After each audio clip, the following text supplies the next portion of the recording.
Efésios 4, 15 e 16.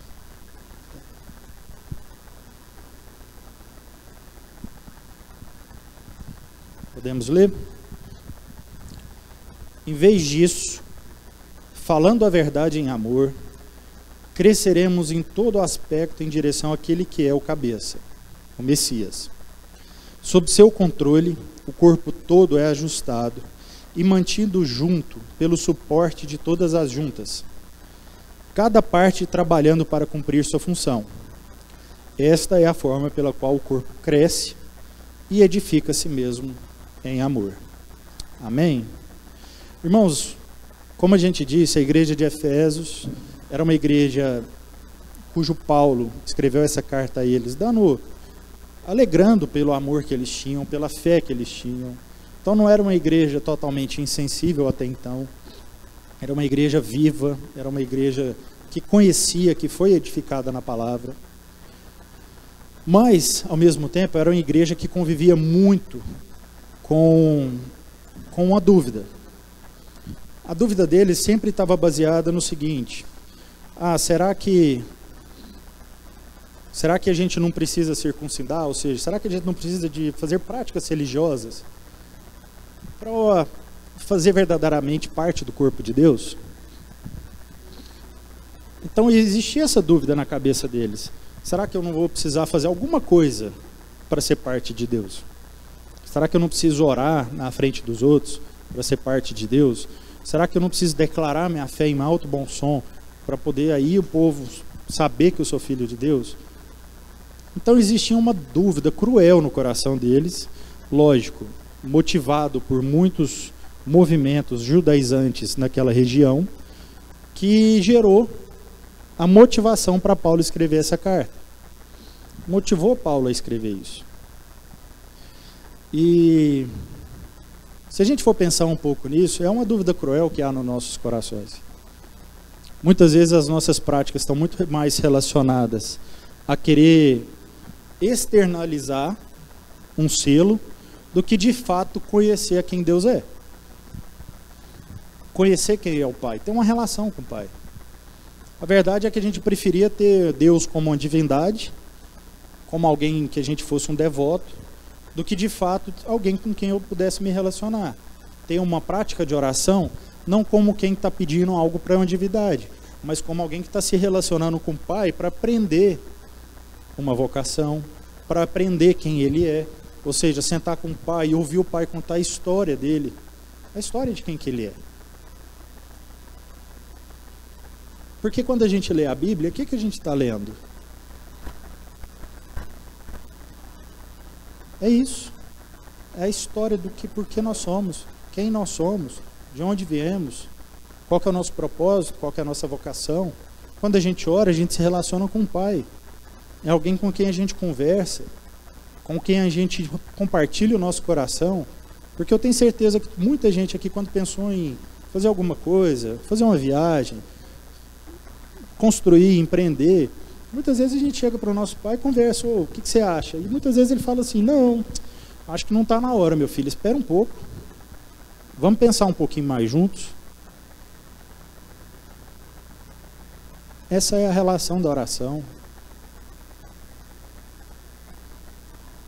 Todas as práticas que nós temos é para revelar isso. Então Paulo vem escrever para eles para lembrar isso para eles. Então, nos 3 primeiros capítulos, Paulo relembra toda a graça do que foi o evangelho de Cristo para os gentios, porque era um povo que estava na Turquia. Éfeso hoje é onde está ali a Turquia, na margem quase que oposta de Atenas, entre a Grécia, naquele buraquinho que tem um marzinho que passa ali no meio. Então era um povo bastante gentil, a segunda cidade maior daquela época, do Império Romano. Só perdia para Roma. Então, uma cidade muito também cosmopolita. E Paulo planta essa igreja e aqueles gentios estavam em dúvidas. Não, mas será que eu pertenço mesmo a esse povo? Você tem certeza que é isso mesmo? E Paulo vira para eles e fala assim: meus irmãos, não desconfiem que Cristo os amou, que Cristo deu a vida por vocês, que vocês foram enxertados na árvore que gera vida, em quem Cristo é. Então não duvidem disso, de forma alguma. E aí, ao voltar para algumas partes mais práticas, agora no capítulo 4, Paulo começa a trazer uma reflexão que, na maioria das vezes, a gente fica perdido nas partes, nas individualidades.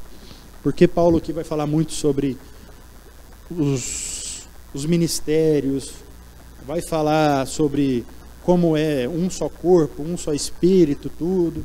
E às vezes e eu falo por experiência própria, muitas vezes a gente está preocupado assim, não, mas eu sou isso ou eu sou aquilo? Ah, mas é a parte disso ou é a parte daquilo? Ah, mas aí eu vou ser o que na minha vocação agora? Não, então como que eu vou desenvolver? E a partir do que eu sou? E Paulo, ao escrever sobre esse governo da igreja, em nenhum momento ele quis fazer com que a nossa individualidade fosse prosperada. Como se fosse nós, como indivíduo, chegarmos à estatura do Cristo, chegarmos à estatura do varão perfeito. Em momento algum.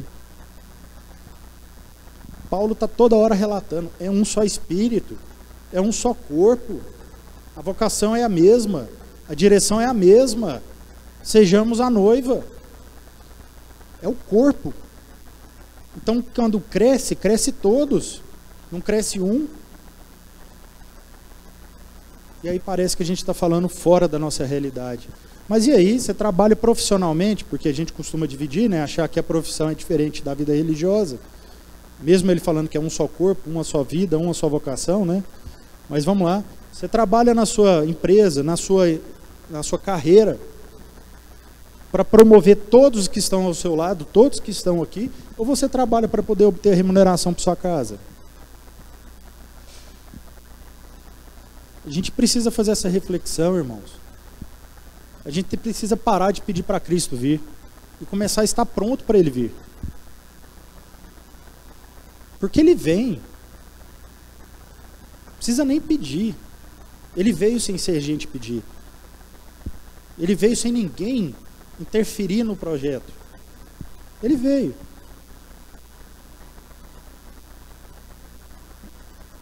E aqueles que lá estavam não estavam prontos. E é verdade que nem nós agora estamos. Então, quando a gente quer fazer essa reflexão sobre o versículo 15 e o versículo 16, é para trazer à luz aquilo que Paulo está concluindo aqui nessa parte, quando ele começa lá no capítulo, lá no primeiro versículo, ele conclui quase que aqui. Depois ele traz mais algumas considerações abaixo. Mas aqui é quase que o ápice do que ele está dizendo, é um resumo. É dizendo assim, olha, tudo isso aí que eu falei para vocês, vamos resumir aqui. E ele resume da seguinte forma. E eu estou sem meu óculos, é por isso que eu estou demorando a encontrar, viu, meus irmãos? Vocês vão me perdoando. Em vez disso, falando a verdade em amor. Então, ou seja, em vez da gente ficar o tempo inteiro como uma criança, sendo levado para todo lado. Então tem hora que eu acho que eu tenho que fazer o quê, para alguma coisa para me dar bem, outra hora eu acho que é outra profissão que eu tenho que fazer, ou outra hora eu quero ver mais alguma coisa, uma hora eu penso que eu sou azul, outra hora eu penso que eu sou rosa. Em vez de vocês ficarem como o Brasil inteiro, tá? Escolhendo um lado para poder defender, em vez de ser levado por tudo que os outros estão querendo falar, em vez disso, vamos falar a verdade em amor. O que é falar a verdade em amor? Ser Cristo. Quem é a verdade? Cristo. E quem que é o amor? O Pai. Então sejamos como a sua imagem e semelhança. Sejamos como Ele. Só isso. Então, em vez disso, falando a verdade em amor, cresceremos em todo aspecto em direção àquele que é o cabeça, o Messias. Esse é o nosso propósito. Crescer como família, crescer como igreja, crescer como povo. Deus em nenhum momento esteve preocupado com a maturidade do Pedro Paulo ou com a maturidade do Ronaldo, ou a minha, ou da Bebel. Ele esteve preocupado se a maturidade da Bebel estiver em baixa, se eu voltar lá para levantar ela. Que hora que o PP cometer um erro, eu não vou estar lá para acusar ele, mas eu vou estar lá para salvar ele dele mesmo. E ser junto com ele e dizer, não, pode deixar que essa conta é nossa. Pode deixar que isso aí eu resolvo. Isso aí não é só seu. Essa conta é nossa. Deus está preocupado com isso, irmão. Não é se você está sendo maduro o suficiente. Muito menos se você não tem mais pecado na sua vida. Ele está querendo saber que se a hora que o seu irmão tiver algum problema, você vai estar lá por ele. Como quem ama. Como quem fala a verdade em amor. Você sendo a plena expressão de quem ele é. Ou seja, sendo a plena expressão de quem o Espírito que nós somos.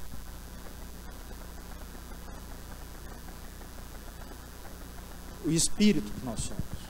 As virtudes que nós transmitimos. Longanimidade. A gente falou tantos, né, Tiagão? Alegria. Qual mais que está lá em Gálatas?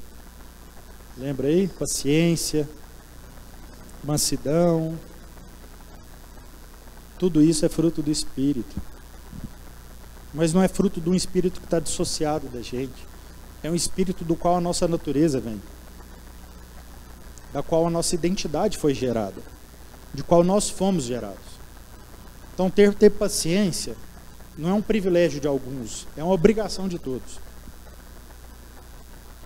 Ser longânimo não é só para um. Todos temos que ser. Ser alegres, todos somos. Não estamos. Isso precisa ser lembrado.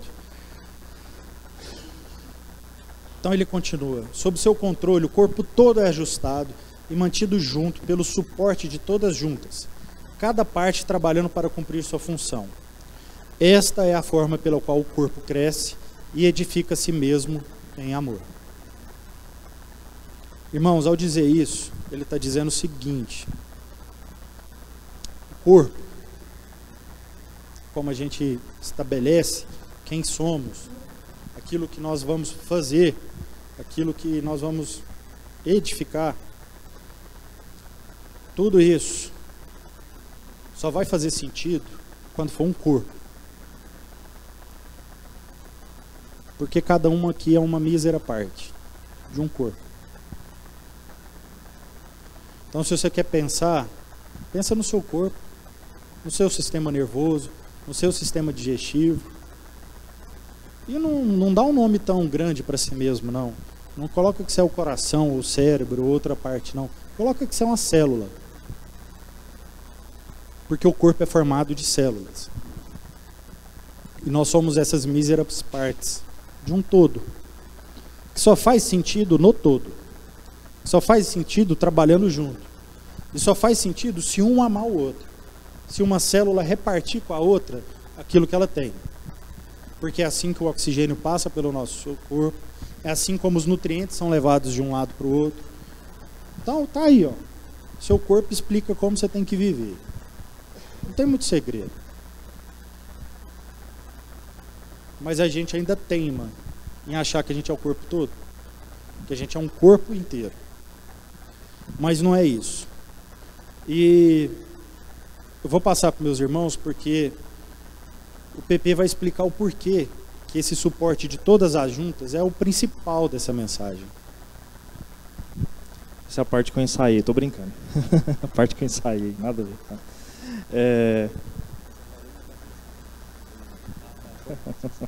Brincando. Então, irmãos, boa noite primeiramente. Essa é uma parte essencial que Paulo nos traz em Éfeso, e a gente pode trazer algumas figuras para o entendimento dos irmãos. Quando a gente fala sobre edificação, a gente pode muito bem lembrar de edifício, né? E o edifício ele funciona por transferência de carga.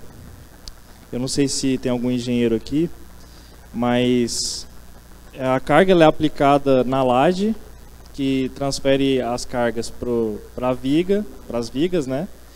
E as cargas das vigas são transferidas para os pilares, que são transferidas para a fundação. E eu vejo muito a forma como o corpo de Cristo funciona, né? Quando a gente olha para uma edificação, a gente percebe que existem vários elementos estruturais apoiados uns nos outros. E o que a gente não vê é que cada elemento ele é vinculado um ao outro. Quando Paulo fala de vínculo e de junta, é porque o vínculo e junta, essa conexão possui extrema importância. E normalmente quando a gente olha uma edificação, a gente percebe que existem vários elementos apoiados uns nos outros e a gente não entende como funciona ali. Na engenharia civil, quando um calculista vai calcular uma estrutura, ele não pode levar em conta somente o elemento estrutural sozinho. Ele tem que levar em conta que aquele elemento estrutural ele vai estar vinculado uns aos outros. E quando ele leva em conta esse vínculo, ele precisa criar um sistema para esse vínculo, para que esse vínculo seja efetivo, ou seja, ele fortifica esse vínculo. Nas estruturas a gente chama isso de sistema de ancoragem. Porque se você criar uma estrutura como se fosse individual, e isso simplesmente apoiar uma na outra, esse vínculo ele se enfraquece, a transferência de carga ela não se dá por inteira, ela é parcial, e a estrutura começa a ruir. Por isso que é extremamente importante a gente entender que a gente precisa fortalecer os nossos vínculos. O grande problema nosso é que nós nos entendemos como peças individuais, e que quando nós precisamos solicitar uns aos outros, a gente simplesmente apoia. E quando a gente apoia, a transferência é parcial, a transferência é interesseira. E aí toda a estrutura ela vai lá e rui, ela cai. Por isso que Paulo ele frisa tanto a gente trabalhar os nossos vínculos. A gente teve um momento juntos, nesse fim de semana, e acredito que a gente trabalhou muito essa parte de vínculo, assim, porque não é simplesmente a gente entender que a gente é um pelo outro, mas a gente, de fato, trabalhar e gastar tempo fortalecendo os vínculos uns com os outros. Porque só assim a gente consegue manter essa nossa unidade. Esse é o grande problema da nossa sociedade. São pessoas desvinculadas, mas apoiadas umas nas outras. O que acontece? Acontece igual lá na barragem. A estrutura vai lá e rui. A gente não está se edificando. Porque nossos vínculos não estão sendo fortalecidos. A gente precisa gastar tempo com as nossas ligações, com as nossas conexões, a fim de que nós possamos transferir essa carga uns aos outros até que cheguemos à fundação, que é Cristo. Então a figura de um edifício, ela é completa para a gente entender isso. A gente cresce em direção, e aqui ele não fala sentido, né? Mas pode ser que nós crescemos na direção da fundação que é Cristo. Crescemos para cima, mas apoiados em Cristo. Nós não somos o edifício inteiro, irmãos. A gente é parte, vinculados uns aos outros, construindo uma grande edificação. E quando nós solicitamos uns aos outros, a gente precisa entender que precisa existir entre nós um sistema de ancoragem. Precisa existir um sistema forte, fortificado, um ferro ali, um gancho, um aço CA50, que aguenta muito firme. E para isso a gente precisa gastar tempo, irmãos. A gente precisa gastar tempo para entender que para a gente fortificar o nosso corpo, para a gente fortificar a nossa unidade, a nossa união, a gente precisa entender que nossos vínculos, as nossas conexões precisam ser fortalecidas. É isso que Cristo quer de nós, é isso que Deus quer do seu povo. Que nós sejamos pessoas unidas, que nós possamos trabalhar numa unidade, não numa uniformidade, mas numa unidade, unidas, a fim de que nós possamos crescer como um corpo. Nós não somos o corpo, nós somos parte do corpo. E as pessoas, os cristãos, sobretudo aqui em Goiânia e aqui nessa cidade que a gente vive, eles não estão conseguindo se entender como parte, e sim como todo. O que a gente mais vê aí é a igreja achando que se basta por si só. São reuniões vazias, são reuniões cheias de pessoas, mas vazias de significado. Não olham para fora, não se entendem como parte integrante e importante da cidade. Aí geram as desigualdades, os desgastes, as rupturas, igreja rompendo uma com a outra, porque vínculos não estão sendo trabalhados. E a gente vive falando aqui que a gente precisa enxergar aquilo que a gente precisa perceber o que a gente não enxerga. E vínculo é uma coisa que a gente não enxerga. É uma coisa invisível, mas que existe entre nós aqui. E a gente gasta tempo fazendo isso. E a gente sofre fazendo isso. E isso a gente quer testemunhar que nós não estamos perfeitos, mas que nós estamos caminhando e sendo edificados. somos edificados dia após dia, não é não, Tiagão? Amém, amém. Amém. Eu fiquei meditando aqui enquanto os meninos falavam, no que nos impede ainda de avançar nesse sentido, né? E aqui, como o Rafa citou, ele falou sobre as crianças, porque Paulo fez essa advertência aqui no versículo 14, um antes do 15 aqui e do 16. Então, muitas vezes a gente ainda está parecendo como crianças, né? A gente ainda age como crianças. E quando eu penso em crianças, me vem assim, dois aspectos principais. O primeiro é uma criança, ela quer ser alimentada, né? A criança, ela, nos primeiros dias de vida principalmente, ela chora e corre, pai, mãe, enfermeira, todo mundo vai ali para socorrê-la, para atender a sua necessidade, a sua vontade ali nesse momento, né? A gente estava lá em Floripa agora com a nossa sobrinha e a gente experimentou na pele isso. Os primeiros dias de uma criança, de um recém-nascido, é exatamente isso. Então você chora e quer ser alimentado, você chora e vai ser atendido. Então, essa busca de se voltar para si mesmo, né? Isso depois que a gente cresce, já não faz mais sentido. Então, muitas vezes falta a gente abandonar esse primeiro aspecto, né? E o segundo aqui que Paulo bate muito é a questão de ser levado por qualquer doutrina, a questão de ser enganado, de ser seduzido e de se enganar com mentiras astutas, né? Mentiras astutas são ditas o tempo todo para nós. O pai da mentira é o diabo, a Bíblia diz isso de forma muito clara. E ele conta mentiras para nós com o intuito de nos desviar do nosso propósito, daquilo que nós fomos criados para ser, né? E ele a todo tempo faz isso de forma sutil, e muitas vezes a gente não percebe, né? Então, eu oro assim para que a gente faça essa análise na nossa vida, né? Dentro da minha vocação, qual mentira que está sendo contada e onde eu estou sendo enganado aqui, né?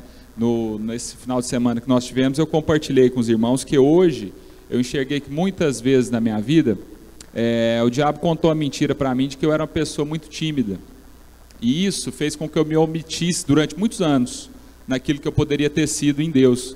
Então, eu muitas vezes era a pessoa que sabia o que tinha que ser feito, que eu estava ali com a resposta na língua, aquele aluno que o professor pergunta, você sabe a resposta, mas fica quietinho, né? Então, mas eu me omitia por uma falsa timidez, sendo que na verdade eu nunca fui tímido, mas isso me apagou. Então a gente cai em algumas mentiras que nos impedem de avançar, nos impedem de seguir em frente e nos impedem de conhecer a nossa identidade, aquilo que nós fomos feitos para ser. Um pouco antes também, Paulo fala aqui que a cada um de nós Deus concedeu uma dádiva, e eu entendo essa dádiva como essa identidade que nós temos dentro do corpo, essa identidade que nós temos. Então a gente às vezes está enganado pela nossa individualidade, pela busca de ser o edifício sozinho, como o PP colocou aqui, e por mentiras que nos são contadas mesmo. Então que a gente esteja sensível para buscar entender essas armadilhas mesmo que nos são colocadas, né? E para que a gente possa buscar viver na plenitude assim da nossa vocação no corpo, né? Então, entendendo essa imagem que nós temos em Deus, né, essa imagem que é colocada aqui no versículo 5, a gente parte para a ação. E aí a Bebel pode nos dizer um pouco mais sobre isso. Na verdade, hoje eu queria contribuir com uma oração só, assim. Eu acho que os meninos já explicaram muito bem, assim, algo que não é novidade para ninguém, para nenhum de nós. Eu acho que todo mundo aqui está cansado de ouvir isso tudo que a gente ouviu, todo mundo já sabe isso muito bem, que nós somos corpo de Cristo. Por ser um corpo, a gente é feito de várias partes, por ser um corpo, a gente tem que estar em perfeita harmonia. Por ser um corpo, a gente também tem expressões diferentes, então achei muito legal o que o PP falou. A gente tem que ser unidade, não uniforme, né?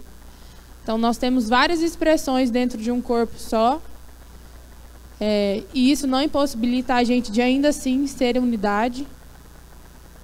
Então, isso tudo é muito familiar para a gente. Isso não é nenhuma novidade. Mas a gente insiste em errar ainda, em tornar opção para nós coisas que não são opção para nós. Eu acho que o homem se perdeu um pouco disso, da facilidade de viver em corpo, de viver em Cristo, a partir do momento que ele tornou opção aquilo que para ele não era uma opção. Né? Se a gente for parar para pensar, a gente conversou muito sobre isso no tempo que a gente esteve juntos lá. Foi aí que Adão e Eva erraram. E não só eles, vários homens, né? Na Bíblia a gente pode encontrar isso, e até hoje, na nossa própria vida. O grande erro é a gente tornar uma opção algo que não nos foi dado como uma opção, a gente não aceitar uma única direção, querer tornar ela um pouco mais parecida com aquilo que me agrada, para que então eu possa aceitar aquilo. Se ela ficar um pouquinho mais parecida com o que eu gosto, quem sabe então eu aceite aquilo. E aí é justamente nisso, é nesse ponto que o corpo se desfaz, né? Como o Pepe falou, assim, a gente se apoia naquilo que nos agrada, e só por estarmos apoiados dá uma sensação de que a gente está vivendo um vínculo. Só que o apoio não é suficiente. Então a gente se apoia na palavra de Deus, naquilo que nos agrada, a gente se apoia nas relações, naquilo que alimenta as minhas expectativas, a gente se apoia no nosso trabalho quando aquilo está me trazendo todo o retorno que eu espero, mas o apoio não é suficiente. Né? O apoio não é aquilo que Cristo nos propôs a viver. E para que a gente não viva o apoio, a gente tem que viver a união, a unidade. Né? E a unidade nada mais é do que o sacrifício. Né? Fugir daquilo que é aparentemente agradável, fugir daquilo que contempla a minha necessidade particular, né? Fugir daquilo que me engrandece como pessoa, como se eu fosse um corpo inteiro, como o Rafa falou. Né? E é muito interessante a gente ler a partir do 14 mesmo, porque ele fala justamente isso, né, que o Ronaldo acabou de ler. Eu vou ler em outra versão, que fala isso. O propósito da gente ser corpo é para que a gente não seja mais como crianças. Né? Crianças que são levadas de um lado para o outro, levadas por qualquer outro vento que possa soprar, empurradas por qualquer novo ensinamento que apareça de frente a ela, influenciada quando dizem mentiras. Mas o corpo é para que, em vez disso, em vez de sermos crianças, a gente fale a verdade em amor, tornando-nos, em todos os aspectos, cada vez mais parecidos com Cristo. Ele fez o corpo para que se encaixe perfeitamente, e para que cada parte, ao cumprir a sua função específica, ajude todas as demais a crescer, para que então esse corpo se desenvolva e seja saudável em amor. Eu queria levar um pouquinho mais de atenção para essa questão que ele traz aqui, para que não sejamos mais como crianças, levadas de um lado para o outro, empurradas por qualquer vento, influenciadas por qualquer mentira, mas que ao invés disso a gente fale a verdade em amor. Às vezes a gente acha que falar a verdade em amor é simplesmente pregar o evangelho, ou que a gente acha que é somente isso, falar Jesus é o Cristo, Ele é o Salvador, Ele deu a vida por nós. Mas às vezes falar a verdade em amor é muito mais não falar as mentiras. E como é que a gente tem vivido as mentiras? A gente vive as mentiras quando a gente não aceita ou quando a gente não assume sobre a nossa vida as virtudes do Espírito que o Rafa trouxe, a bondade, a paciência, a longanimidade. A gente tem vivido como crianças porque a gente tem dito às pessoas que estão ao nosso lado que, poxa, você frustrou todas as minhas expectativas, então tem todo o direito de estar chateada com você. Não, eu estou sem paciência hoje porque assim, você fez tudo contrário do que a gente combinou. Isso é uma mentira. Isso eu não estou falando a verdade. Quando eu coloco condições para me relacionar com as pessoas, e não só condições, mas condições que atendem ao meu lado, eu estou mentindo para ela. E às vezes a gente acha que falar a verdade é falar assim, eu faço o que eu quiser, mas se eu puder depois virar para ela e falar assim, não, mas Jesus é o Cristo sobre a nossa vida. Basta isso. Mas falar a verdade é também fazer um esforço para que cada vez menos eu minta para as pessoas. Faço elas acreditar que existe uma condição para que a gente se relacione. Existem variáveis que precisam ser atendidas para que a gente dê certo. Então, se ela vem de uma realidade ou eu venho de outra, talvez já não dê certo da gente se relacionar. Se ela tem um histórico e eu tenho um passivo, ela vai ter que fazer mais esforço por mim do que eu por ela. Isso não é uma verdade. E a gente tem visto isso constantemente. Assim, a gente tem visto relacionamentos que tinham tudo para dar certo, e todos os relacionamentos têm tudo para dar certo, porque Jesus provou isso para a gente. Seja de amizade, seja relacionamento amoroso, seja de pais e filhos, filhos com seus pais, entre irmãos. Porque a gente tem crido ainda em muitas mentiras. Porque seria muito mais fácil se a gente simplesmente não falasse a verdade. Mas além de não falar a verdade, a gente ainda levanta muita bandeira da mentira. Se a gente só não falasse, Jesus é o Cristo, Ele nos fez corpo, somos uma unidade, Ele daria conta do serviço para nós, porque Ele não precisa que a gente esteja aqui para que as pessoas o conheçam como Cristo.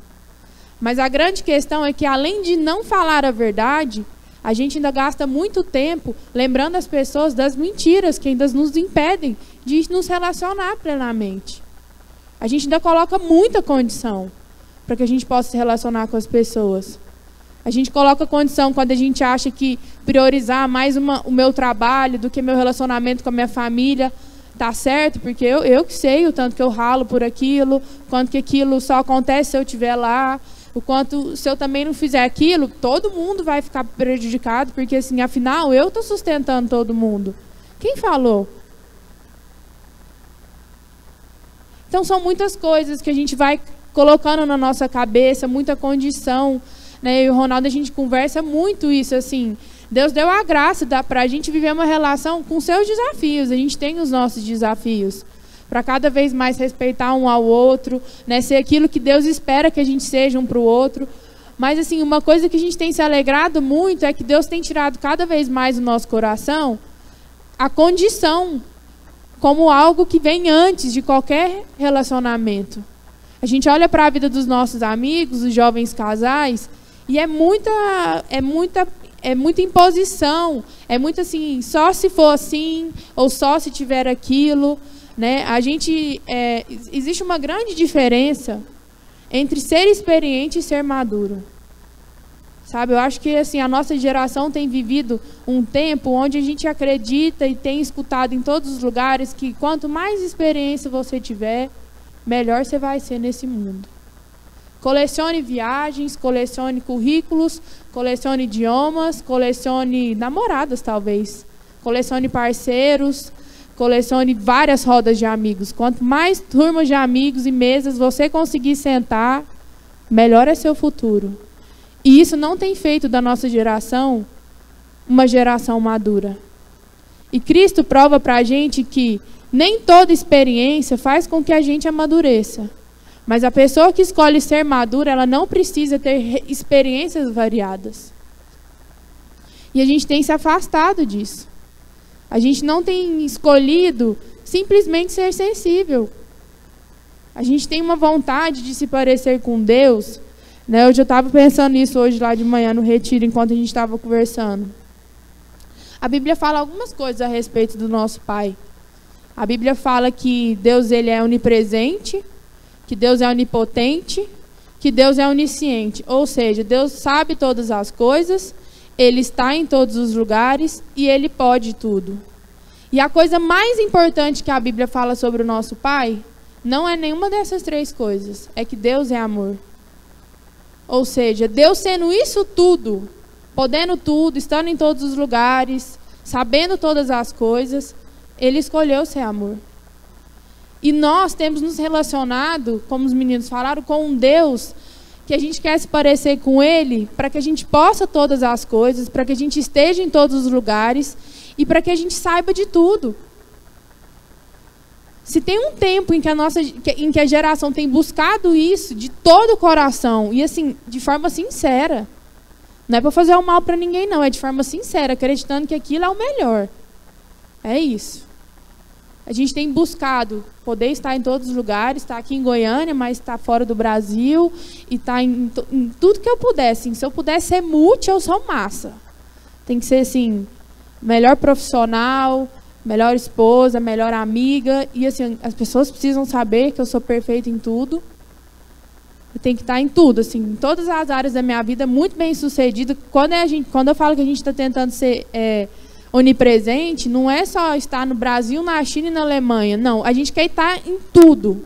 Todos os lugares, áreas da nossa vida, muito bem sucedida. A gente não admite fraqueza.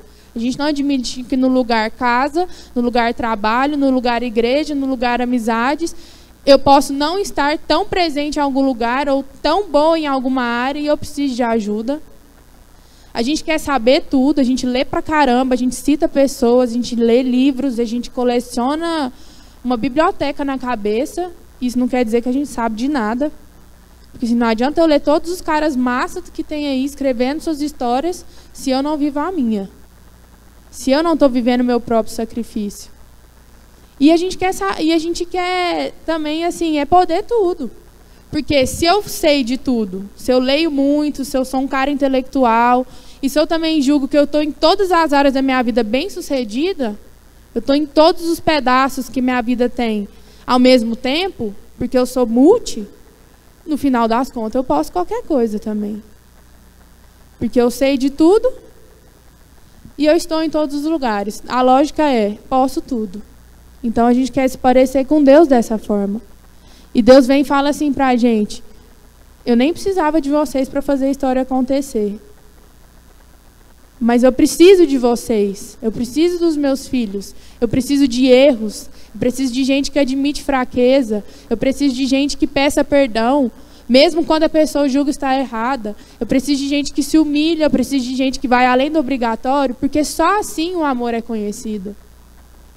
Não é quando você sabe tudo, pode tudo e está em todos os lugares. É impossível conhecer um amor assim. A gente vai conhecer muito da nossa performance, a gente vai conhecer muito das nossas habilidades, mas o amor não é ser habilidoso. O amor é, sendo habilidoso, eu abrir mão do meu reconhecimento. Ou então eu oferto as minhas habilidades para que outras pessoas possam conhecer as suas. E é muito doido isso, porque assim, às vezes a gente fala isso aqui de uma forma pesada, assim, tipo assim, nossa, a gente está errando nisso, a gente quer isso tudo. E sabe o que é mais louco? A gente tem feito tudo isso de maneira muito sincera. Sabe, assim, acreditando que é a coisa certa. E não é porque a gente é ruim, não é porque a gente quer ser reconhecido, assim, a gente não quer ser... O que eu estou querendo dizer é assim, o que é muito louco que eu venho pensando é que a gente tem feito essas coisas de maneira muito honesta. Sabe, porque assim, por muito tempo homens falaram que esse é o caminho e a gente continua vivendo dessa forma e se a gente não mudar, os que virão depois da gente vão acreditar achando que esse é o caminho. Tenha tudo, possa tudo, esteja em todos os lugares que você vai ser uma pessoa feliz. E Jesus vem para falar para a gente, mesmo quando você não tiver nada, mesmo quando você não souber de coisa alguma, mesmo quando você não tiver dignidade para estar em lugar algum, você não vai estar de fora. Você não perde seu lugar na mesa. E sabe qual que é o nosso problema? A gente que tem consciência de quem a gente é, tem alimentado nas pessoas, possa, saiba, esteja. Senão você está fora. Isso é uma grande mentira. A gente tem sacrificado a vida das pessoas por conta disso. A nossa ignorância não... Porque se a nossa ignorância sacrificasse só a nossa vida, nossa, era muito mais tranquilo. O problema é que, assim, não tem como a nossa ignorância parar em nós mesmos. Porque a gente conhece a palavra de Deus. E aí a gente presta um desserviço, às vezes. Porque a nossa ignorância tira a gente o privilégio de viver plenamente. E também confunde as pessoas que esperam de nós um movimento diferente. E ainda assim elas não encontram. Porque a gente estava falando nisso esses dias, eu e o Ronaldo. Um exemplo que para muita gente que pode não ter nada a ver, mas assim, A gente casou tem pouco tempo e a gente entende que a vida de casados assim, muda um pouco o estilo de vida da pessoa, a gente assume outras responsabilidades, as coisas que a gente antes gostava de fazer já não são as mesmas. E a gente estava falando esses dias para trás, nossa, é muito engraçado ver que os nossos amigos casados estão tendo muita necessidade de ir para o meio das turmas dos solteiros. Ir para balada com solteiros, viajar para a praia do verão mais bombada que está tendo. E, assim, parece que o pessoal assim, evoluiu, sabe? Mudou de fase, está progredindo, mas ao mesmo tempo está com as coisas lá de trás, a cabeça lá nas fases antigas da vida. É errado? Não é errado, gente. Eu não estou falando que se você casou, você não pode andar com seus amigos solteiros, pelo amor de Deus. O que eu estou falando é, as prioridades não vão evoluindo, a gente está mudando de fase, mas as prioridades da nossa vida continuam sendo as mesmas. E assim é, muitas vezes, a nossa postura como povo de Deus. A gente diz que é, a gente muda de fase, aí quando as pessoas olham para a gente, as nossas prioridades ainda são as passadas. E aí, em vez das pessoas se imergirem no nosso universo, a gente ainda tem a necessidade de estar imersa no mundo delas. Porque assim, a nossa mudança, às vezes, não alcançou completamente o nosso entendimento. A gente ainda chora pelas mesmas coisas, a gente ainda dá birra pelas mesmas coisas, a gente ainda fica pedindo para que Deus dê atenção às nossas carências de sempre. Tem 20 anos que eu conheci a Deus, pelo amor de Deus, mas eu ainda choro e faço campanha de oração pelo mesmo problema. Não sei se está errado, mas eu acho pelo menos um pouco estranho. Não sou Deus para julgar. Às vezes é uma coisa que realmente está 20 anos perdurando na sua vida. Você pode continuar orando? Com certeza. Mas se a sua necessidade de atenção ou se a sua necessidade de fazer com que Deus te dê um sinal ainda é a mesma durante 20 anos, sua perspectiva não mudou, porque se uma coisa é orar por uma coisa 20 anos, no começo eu orava tipo assim, Deus, veja o meu problema. Mas hoje eu já oro assim, Deus, eu já entendi, esse é o meu problema, está aqui há 20 anos, sempre estamos aqui. Mas então, me leve a encontrar as pessoas que o Senhor queria que eu encontrasse durante esses 20 anos. A nossa oração tem que mudar de alguma forma. Isso não tem acontecido assim. Posso falar por mim. Eu tenho muita dificuldade, às vezes, em evoluir em coisas que eu fico pensando que Deus já está olhando para mim há tanto tempo, falando assim, nossa, minha filha, eu já te dei tanta oportunidade para você evoluir nisso. Não é uma... às vezes a gente acha que criança, então, assim, voltando para o texto, é uma coisa muito distante da gente, né? A gente se julga adultos, a gente se julga experiente, mas a gente pode estar sendo tão experiente e, ao mesmo tempo, continuar sendo criança, né?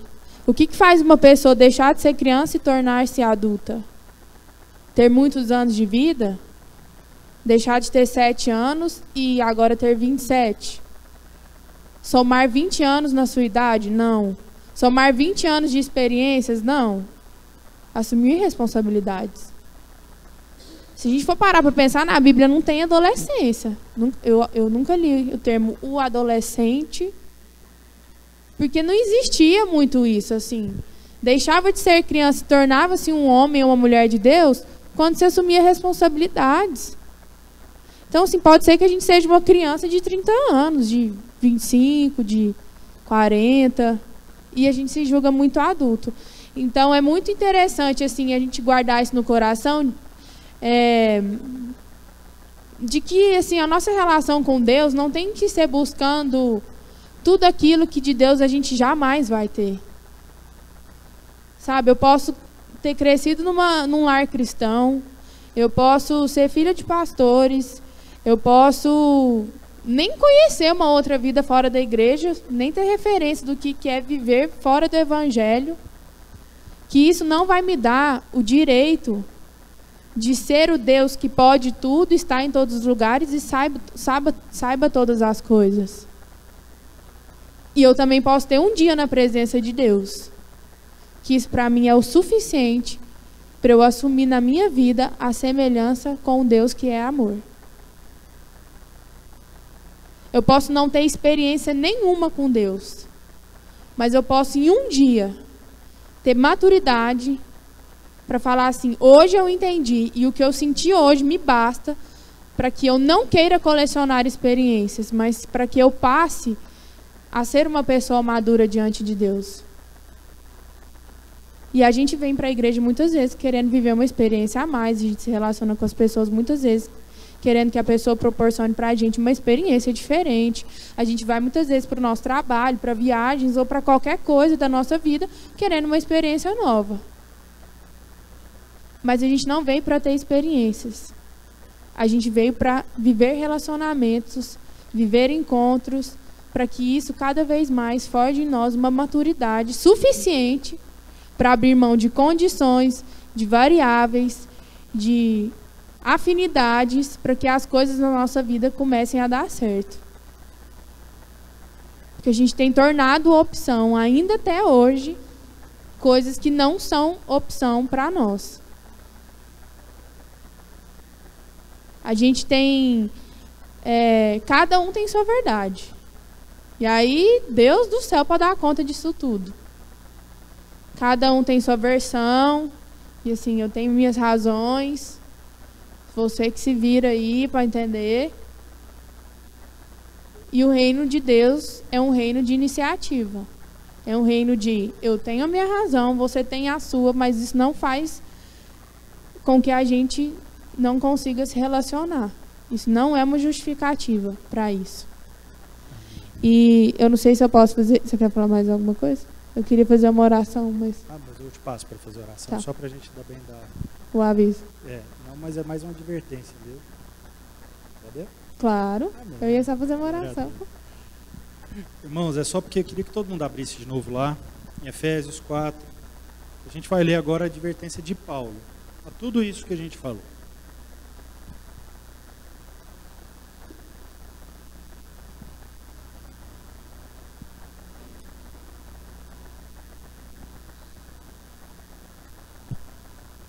Assim, eu lhes digo, na verdade, em união ao Senhor, insisto, não vivam mais como os pagãos, com sua forma inútil de pensar.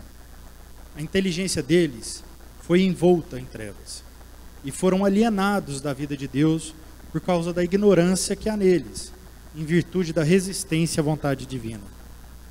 Eles perderam toda a sensibilidade e se entregaram à sensualidade, praticando todo tipo de impureza, sempre prontos para mais. Paulo não está falando das condições daquilo que a gente imagina. Paulo está falando de Goiânia, uma cidade que se embriaga de si mesma. Como eu e o PP viemos conversando, e ele lembrou de um irmão falando. De uma cidade onde tudo está aberto às 10 para as pessoas se embriagarem, para não perceberem a realidade. E tudo, inclusive a igreja, tem promovido o entretenimento para também te embriagar. De si mesmo, dos seus desejos, daquilo que você espera saciado. Então, liberte-se disso. Porque enquanto você estiver assim, você vai estar vivendo como alguém que tem uma inteligência obscurecida. Como quem não é inteligente. Então, que a Bebel ore por nós. Ore para que a gente se liberte disso. Que a gente comece a ser a parte consciente dessa cidade. E a gente não seja mais a parte que obtém da cidade a fórmula de sucesso. Que a gente pare de ajuntar pessoas em volta de nós para nos adorar. Que a gente comece a servir as pessoas. E se encontrar elas a relacionar. E a gente está falando isso porque lá em Brumadinho, a gente tem certeza que vai resolver rapidinho. Porque se tem uma coisa que nós estamos gostando ultimamente, é de holofote para resolver problema dos outros. Então eu sei que quem aqui tiver condição vai ajudar, e a gente tem que se envolver mesmo, financeiramente, quem puder ir, vai, quem for psicólogo, e todas as áreas que foram solicitadas, vá mesmo, tem que ir, a gente tem que estar presente. Mas vá como quem não quer buscar só um holofote.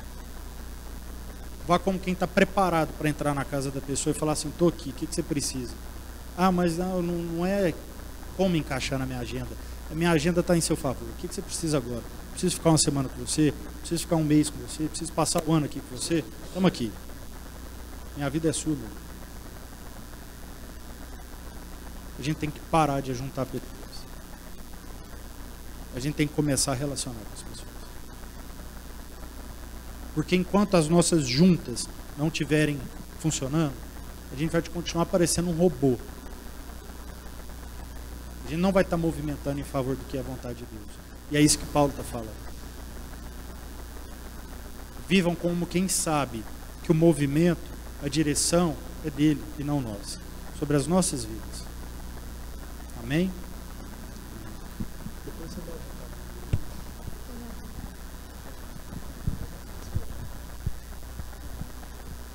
Eu só queria falar mais uma coisinha. Quando o Rafa falou uma coisa no retiro, que essas duas formas de viver, quando a gente vive para nós mesmos, é como se a gente vivesse em preto e branco, né? E hoje, olhando aí essas notícias aí, fica bem em preto e branco mesmo. A gente fica vendo que o mundo está em preto e branco, e é assim mesmo, é um mundo sem cor, sem vida. E eu compartilhava isso aqui também com a Bebel na hora que a gente estava voltando, que a minha vida antes, eu enxergava ela uma vida bem preta e branca, alguns anos atrás, bem preta e branca, bem sem graça. Porque quando a gente vive para nós mesmos, a gente vive só para dentro, a gente vive só para as nossas verdades, a gente passa a relativizar tudo, relativizar quem são nossos irmãos, as pessoas do nosso lado. A gente relativiza quem nós somos, e a gente relativiza as verdades de Deus para a nossa vida, que essa verdade que Paulo nos adverte a viver, ela é um absoluto. E então, assim, a minha oração é que a gente passe a viver nesse absoluto, porque esse absoluto é onde existe a cor, é onde existe a vida, é onde existe o amor, e o amor é a entrega total. O amor é a entrega de tudo que nós somos, de tudo que nós temos. Se a gente pensar em reservar alguma coisinha, e eu sei que a nossa tendência é essa, eu vou entregar, mas eu vou reter alguma coisinha aqui. Eu vou deixar uma garantiazinha. Eu vou reter aqui um pouquinho só para mim. Se a gente fizer isso nas nossas relações, já não é o amor, já não é a entrega total. E aí a vida já não é colorida. Ela continua sendo preto e branco. Então, que a gente tenha isso em mente para trazer um pouco mais de cor para onde a gente estiver. Amém? Vamos orar, então. Amém. Pai, nós queremos te agradecer, acima de tudo, porque a tua palavra é muito atual, Pai. A gente ainda pode crescer tanto nela, a gente tem tanto a aprender com aquilo que o Senhor já nos entregou há tanto tempo. A tua palavra, ela consegue suprir todas as necessidades da nossa vida, em todos os tempos, em qualquer estação, em qualquer situação. A gente pode encontrar mesmo uma direção para aquilo que ainda são as nossas limitações, os nossos desafios. O Senhor já nos entregou um banquete que pode nos alimentar espiritualmente de qualquer que seja a nossa necessidade, Pai.